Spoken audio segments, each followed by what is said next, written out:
Well, we're down here live at Art Fair on the Square as we're just going to get things rolling here for a huge weekend. Art Fair on the Square is back.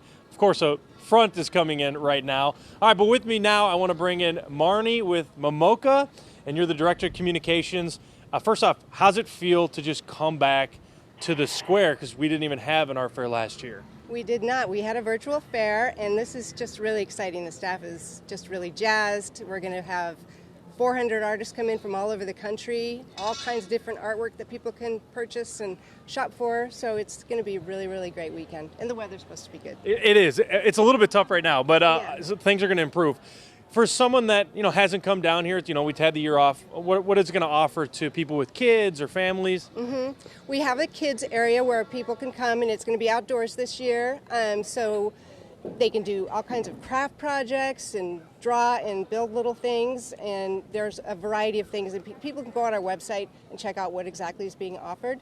But we have ways to keep the kids very busy and have a really good time. And you did say that was a little bit different, where last year it was in a tent. This year you're going to have it outside. That's right. Okay. What else are you most excited for? The artists coming back, just the people. What is it? I think this is really important too, also for the artists, because a lot of professional artists make their living going to art fairs, and so the last year and a half has been kind of tough for them, and so we're really, really happy to bring them back and be able to help them, support themselves, and people can come down and buy some amazing art for their wall or sculpture or clothing, and there's going to be food and music, so it's going to be kind of a bit of a party down here. It is. All right, well, thank you, Marnie. We're looking forward to a great weekend out here.